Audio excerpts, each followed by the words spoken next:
Hello everyone, मैं हूं doctor Vipin Kumar Srivastava और मैंने एआईसीटी के लिए एक नई सीरीज़ स्टार्ट की है जो कि टेक्निकल एजुकेशन में जो इंस्टीट्यूट जाने वाले हैं उनके लिए कंप्लीट इन्फॉर्मेशन मैं दूंगा। और हम लोग समझने की कोशिश करेंगे कि जो एआईसीटी के नाम्स हैं, स्टेट गवर्नमेंट के जो नाम्स हैं स्कूल को रन करने के लिए, वो सारी इन्फॉर्मेशन आपको जो हमारी वीडियो होंगी उसमें आपको मिल सके। तो हम लोग स्टार्ट करते हैं कि अगर हमें टेक्निकल एजुकेशन स्टूडेंट्स को देना है और हमने विज़न और मिशन अपना बना रखा है कि बच्चों स्टूडेंट्स को टेक्निकल एजुकेशन मिले, तो हमें एआईसीटी के नाम्स को भी समझना होगा। क्योंकि अगर हम इंजीनियरिंग कॉलेज जो बीटेक के लिए एमबीए, एमसीए और अब बीबीए और बीसीए भी इसमें एआईसीटी ने इंक्लूड कर दिया है, अगर उस टाइप के इंस्टीट्यूट हम खोलना चाहते हैं तो सब बातें समझना होगा कि कैसे ये पॉसिबल है। इसी को अगर हम लोग स्टेप बाई स्टेप समझें तो सबसे पहले हम गवर्नमेंट की सिंगल विंडो सिस्टम में एक हमारा रजिस्ट्रेशन होगा। तो सिंगल विंडो सिस्टम में रजिस्ट्रेशन के बाद हमें एआईसीटी का पोर्टल डायरेक्ट कर दिया जाता है और एआईसीटी के नाम के अकॉर्डिंग उसमें हम सारी चीज़ें सबमिट करते हैं। फॉर्म जो होता है उसमें करते हैं। अब उस फॉर्म को सबमिट करने के लिए हम कुछ इन्फॉर्मेशन हम लोग को जानना ज़रूरी है कि एआईसीटी के लिए अगर हम टेक्निकल एजुकेशन ओपन करना चाह रहे हैं तो हमारा जो लैंड है वो किसी सोसाइटी के नाम, किसी ट्रस्ट के नाम या सेक्शन 8 कंपनी के नाम होना ज़रूरी है। अगर हम इस स्टेप को कंप्लीट कर चुके हैं तो अगला जो स्टेप स्टार्ट होता है कि बिल्डिंग का अप्रूवल हमें कॉम्पिटेंट अथॉरिटी के द्वारा मिलना चाहिए।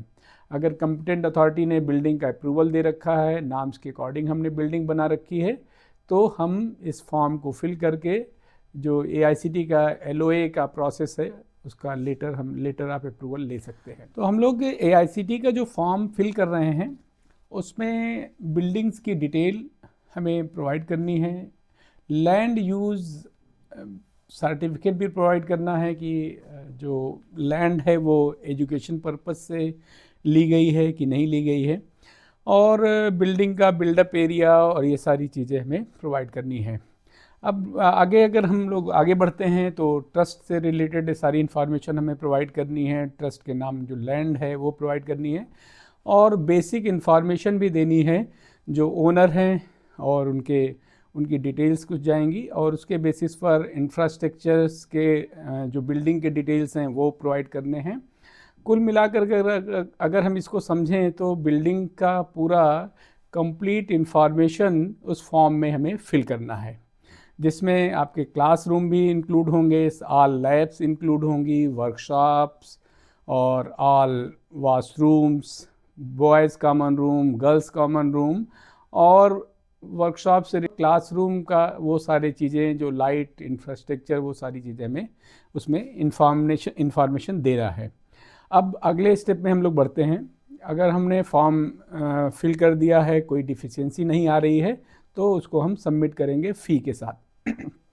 अब इसमें एक अगर डिफिशियंसी कोई आ रही है तो उसको हम वहीं पर रिमूव भी कर सकते हैं, और रिमूव करने के बाद उसको सबमिट करेंगे। जो स्पेसिफिक फ़ी होगी, time to time fee revise होती रहती है, तो जो एग्जैक्ट फ़ी उस समय आप फिल कर रहे हैं वो फ़ी आपको डिपॉजिट करके सबमिट करना है फॉर्म। अब हम अगली स्टेप में चलते हैं। एआईसीटी हमें इंफॉर्मेशन देता है बाय मेल कि हमारी नेक्स्ट स्क्रूटनी कब है, और स्क्रूटनी में वो सारे डॉक्यूमेंट्स वेरीफाई किए जाएंगे जो हमने सबमिट किया है। तो डॉक्यूमेंट वेरिफिकेशन का काम एआईसीटी का है, और एआईसीटी सारे डॉक्यूमेंट वेरीफाई करती है और उसको स्क्रूटनी में आपसे डिस्कस भी करती है कि कौन सा डॉक्यूमेंट है, कब का है, वो सारी चीज़ें हमें ऑनलाइन शो करना होता है। और जो कमेटी है वो आपकी बहुत ही सपोर्टिंग कमेटी बैठती है, आपको हर स्टेप में आपको हेल्प करती है कि आप उसमें सारी चीज़ें इन्फॉर्मेशन आप दे पाएँ। ऑनलाइन आप उसमें प्रेजेंटेशन देते हैं, अपना डिटेल्स बताते हैं, जो इस कमेटी आपसे पूछती है वो सारी चीज़ें आप बताते हैं। उसके बाद अगर कोई डिफिशियंसी रह जाती है, आपने कंप्लीट इन्फॉर्मेशन दे दिया, लेकिन अगर कमेटी फील करती है कि कोई इन्फॉर्मेशन हमने जो हमें चाहिए था कॉलेज से वो नहीं मिल पाया है, तो वो डिफिशियंसी के लिए हमारी जो रिपोर्ट है उसमें वो फिर से अगेन आपको बताती है बाय मेल, और आपको स्पेसिफिक टाइम दिया जाता है कि फिर से आपको री स्क्रूटनी में जाना है।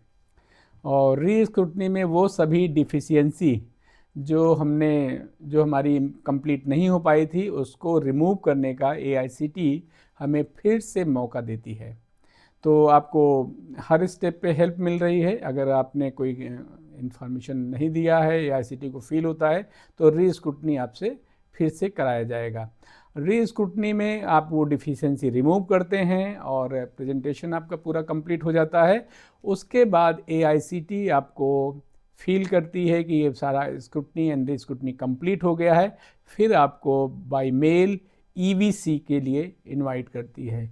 ईवीसी दोनों मोड में हो सकता है, ऑनलाइन में भी हो सकता है, ऑफलाइन हो सकता है, या हाइब्रिड मोड हो सकता है।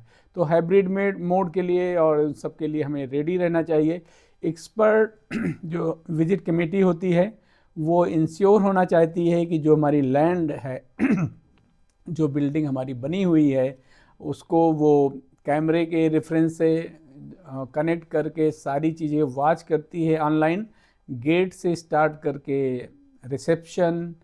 रिसेप्शन से ऑल क्लासरूम के अंदर लाइटिंग, इंफ्रास्ट्रक्चर, सारी चीज़ें, आपकी जो फर्नीचर्स हैं वो सारी चीज़ें करते हुए ऑल लैब्स में मूव करेगी। अगर हम इंजीनियरिंग के लिए जा रहे हैं तो engineering, chemistry, physics, dark room, electrical, electronics, language lab, computer centre, इन सभी जगह वो कैमरा मूव करेगा। बीच बीच में आपको इंस्ट्रक्शन भी वो देते हैं कि कहाँ पर थोड़ा सा रुकना है, कहाँ से कहाँ पर वो पार्ट वो देखना चाहते हैं, कोई स्पेसिफिक जो लैब है उसका कोई मशीनरी देखना चाहते हैं तो वहाँ कैमरा मूव कराएंगे। कहने का मतलब जो हमने सारी चीज़ें डेवलप की है, एक एक पार्ट हमें उस कैमरे में वो शो करने के लिए कह सकते हैं।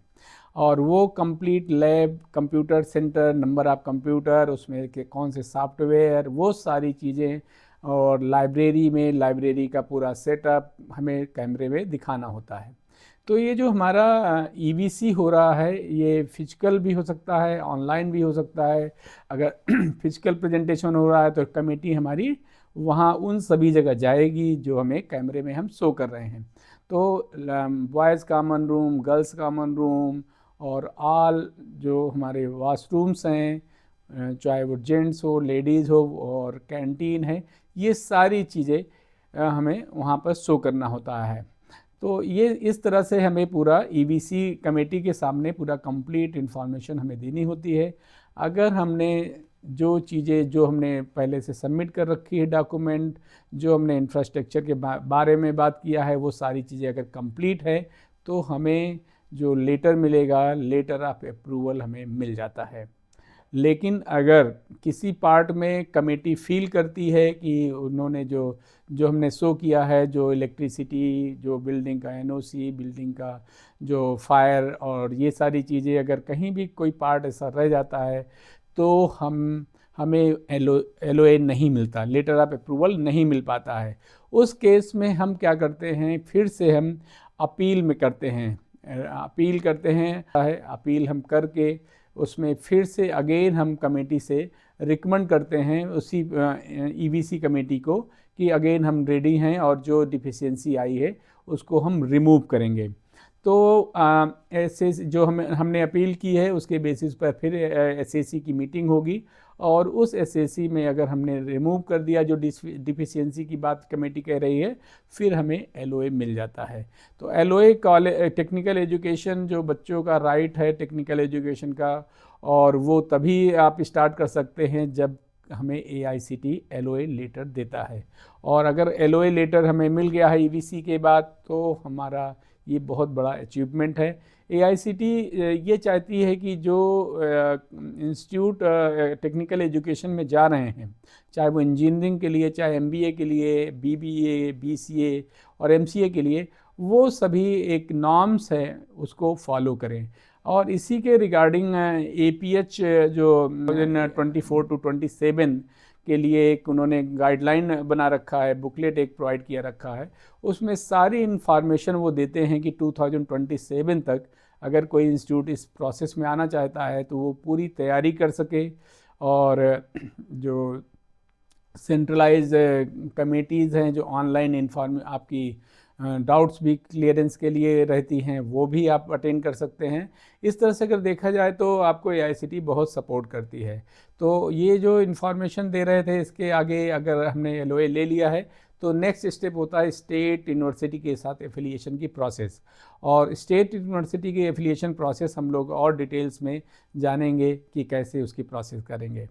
तो आपको जैसा भी लगा हो आप कमेंट्स कर सकते हैं और अगली वीडियो के लिए आप वेट कर सकते हैं। Thank you.